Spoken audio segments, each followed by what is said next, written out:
많은 집단들이 학파를 이뤄서 그들의 수장을 잘하고 찍어줬어요. 자중영 씨 대표인 사람 누굽니까? 공즈, 또요? 페이스, 멍즈, 순자. 이 정도 나오면 어떤 분이 있어요? 이자, 영자, 옥자, 팔자. 잘하는 게 한문사전 찾아보면 아들이라는 뜻도 있지만 마스터, 그 분야 최고의 선생님한테 붙여주는 급존칭어. 이들이야말로 춘추전국 시대에 최고의 솔루션을 낸 사람들이고, 우린 그들을 뭐라고 그러냐, 여러 제자의 선생님 자, 수없이 많은 이 자는 뭐예요? 마스터들, 선생님들과 백은 많다는 뜻이죠. 가는 스페셜리스트, 정말 최고의 전문가 집단이에요. 경쟁력 있는 이들을 우리는 제자백가라고 철학사에서 부릅니다. 같이 한번 크게 한번 읽어보시죠. 쭈즈바이자.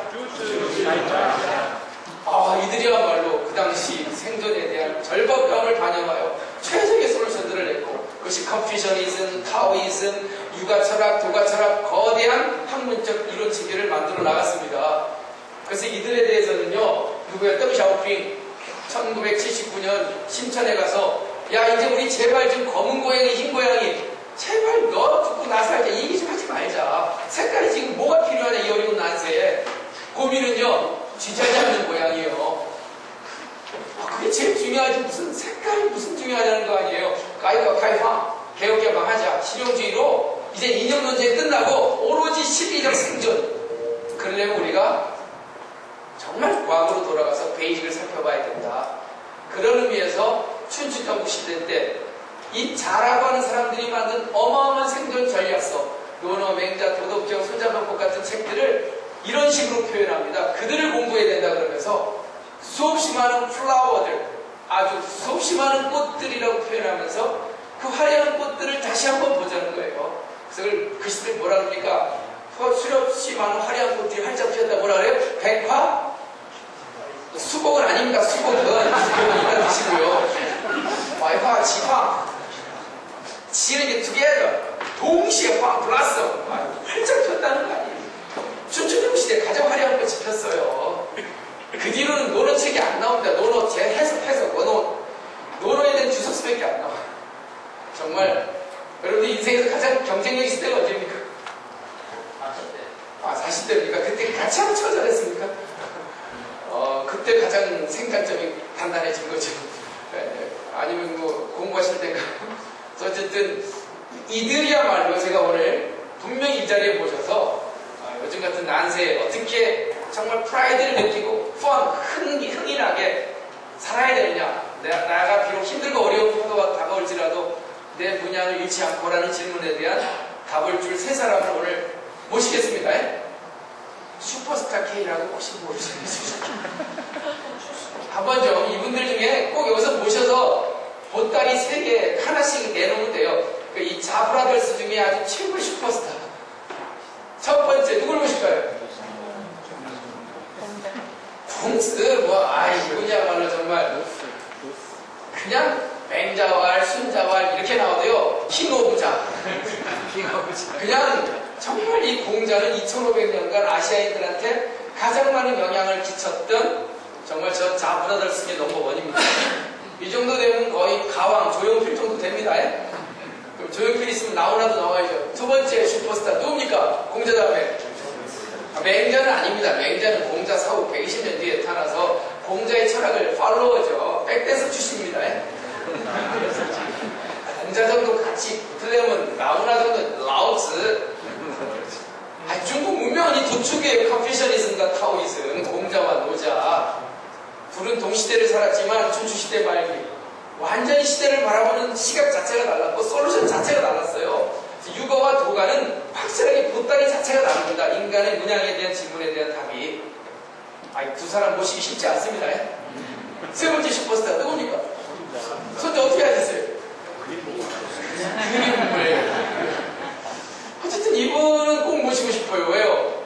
요즘 뭐 사는 게 다 전쟁이라는데 29살 나이에 쌍동 출신 이 용병으로 끌려와서 이 오나라 지금의 강소성 그 오나라와 합리한테 발탁이 돼서 자기 능력을 극대화시켜서 오나라 장군이 돼서 7년간 남방을 다 쓸어버리더라고요. 성공한 장군이에요.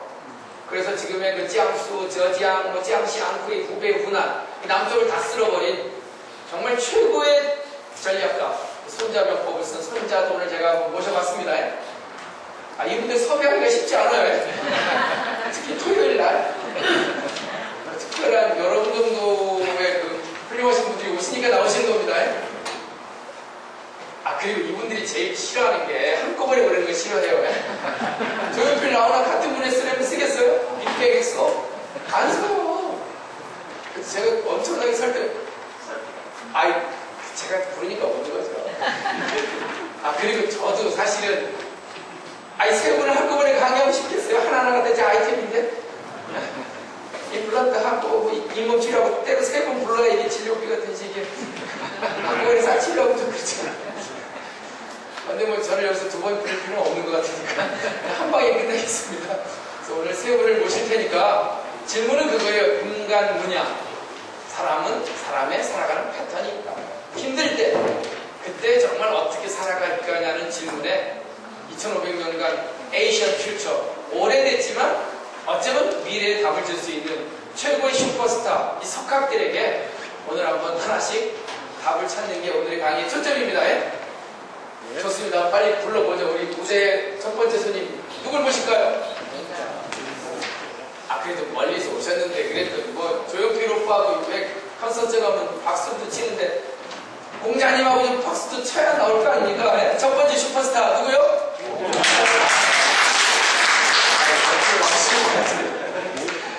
이분은 다 떠나서 공자가 죽어야 나라가 산다. 저 80% 동감합니다. 사실 죽어야 될 공자가 너무 많아요. 남자 중심 세계, 형식, 의례.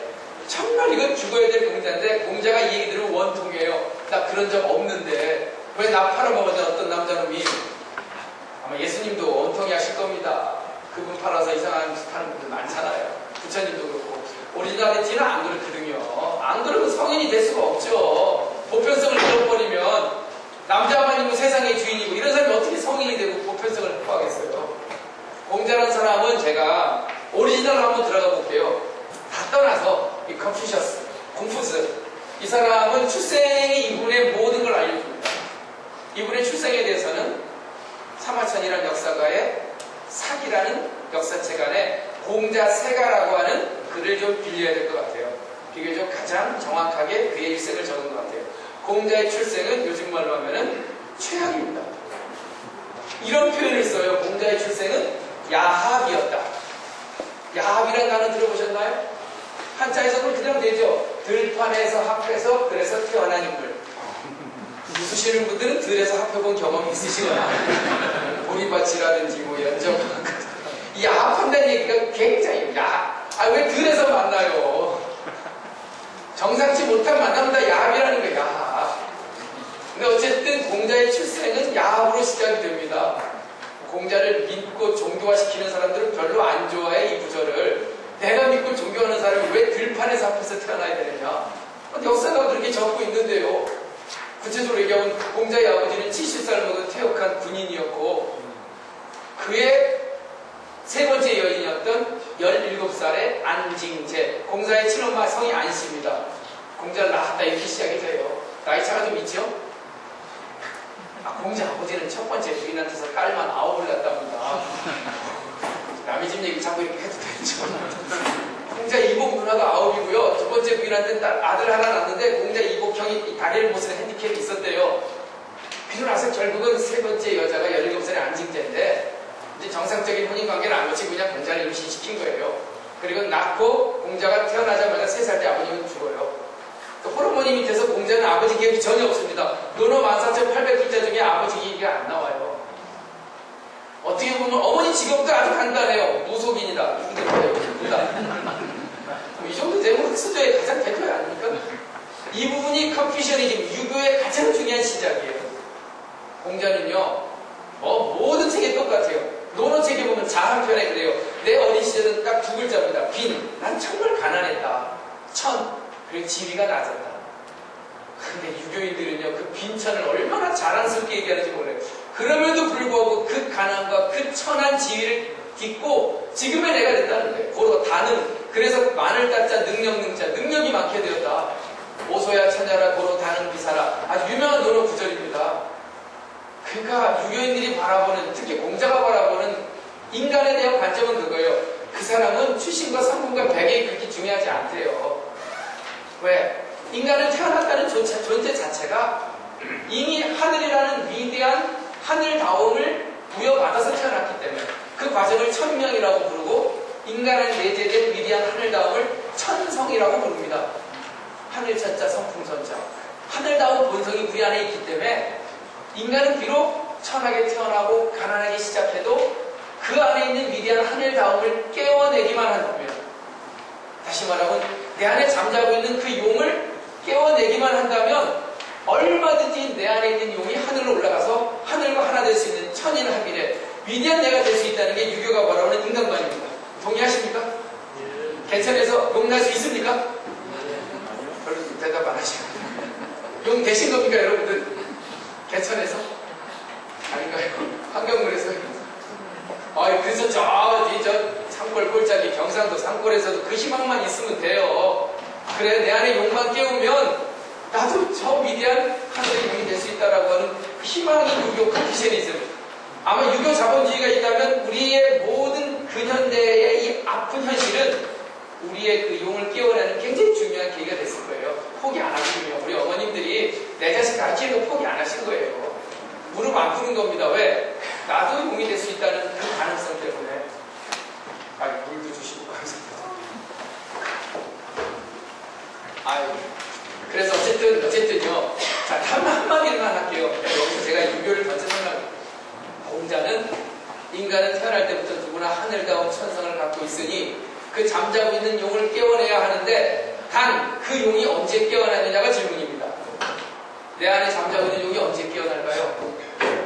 공자는 역경이라는 파도가 밀려왔을 때 그 용이 잠에서 깨기 시작한대요. 그래야 그 역경이 내 잠자는 용을 깨워서 나의 위대함을 끌어낸답니다. 이거를 주역에서 공자는 이렇게 얘기합니다. 제가 참 좋아하는 보따리입니다. 같이 한번 크게 읽어보시죠. 궁즉통. 참, 뭔 뜻입니까? 궁하면? 무슨 궁하면 통합니까? 궁하면 다 무너지구만. 힘들면 본성 나오고, 힘들면 해설 안 될 짓도 하고, 남들한테 정말 폐가 되는 일도 마음대로 하더만요. 힘들다는 이유 하나만으로. 그건 아니죠. 정말 인간이라는 존재는 힘들어도 안 깨진대요, 멘탈이. 오히려 그 힘든 역경을 내 안에 잠든 영을 깨우는 하나의 모멘텀으로 만들어낸대요. 그래서 위대한 나를 형통, 대통한답니다. 이게 공자가 얘기하는 위대한 한 인간의 정말 삶의 방식이에요. 역경이 다가오면 다가올수록 더 위대해진대요. 아까 사마천 49살 나이에 그 역사가의 집안의 후손이 궁연이라고 하는 최악의 상황을 맞이했을 때 그때부터 이 사람이 용이 깨요. 55세 죽기 전에 한 3~4년 동안 자기의 모든 에너지를 쏟아서 55만 글자의 3000년 역사를 끌어냅니다. 그게 사기 아닙니까, 사기. 사마천이 49세 나이에 궁영이란 역경을 못 만났으면 우리는 사기 책을 볼 수 없습니다. 베토벤이 26살 때 귀가 멀었다며요. 근데 그 귀가 멀어서 포기해도 될 사람이 거기서 용이 깨어났대요. 그래서 이제 귀가 아니라 작곡가로서는 사명 선고죠. 그러면 뭘로 듣냐? 가슴으로 들을 수밖에 없잖아요. 그때부터 막 음악이 쏟아져 나왔대요. 빵빵빵빵 별로 그렇게 나는 용을 깨어나는 어쨌든 이 맹자라는 사람이요 그 얘기를 해요. 공자 팔로우잖아요. 자기 세컨드 그래서 버그 맞잖아. 난 세컨드 성인이라. 공자는 내가 원하는 첫 번째고 맹자가 그래요. 한 인간이 위대해지려면 반드시 역경이라는 게 다가와요. 하늘이 준 시그널이라고 얘기합니다. 원문 얘기할 거예요. 청강 대임어 시인야에 하늘이 그 사람에게 대임을 맡기기 전에 반드시 그의 역경을 주어 그를 더욱더 달력케 하나니. 네 글자가 있어요. 네 개가. 고기심지, 고통스러울 고자. 일단 그 사람의 마음과 뜻을 고통스럽게 해서 정신적으로 우울하게 만듭니다. 두 번째가 노기 근골. 그 사람의 근육과 뼈를 수고롭게 해서 그를 육체적으로 힘들게 만듭니다. 세 번째가 악이 체고. 그 사람의 몸뚱아리와 피부를 굶주리게서 경제적으로 만들고. 마지막 네 번째가 공핍 기신. 그 사람의 신세 자체를 공핍하게 만들어서 이 정도면 다 무너지죠.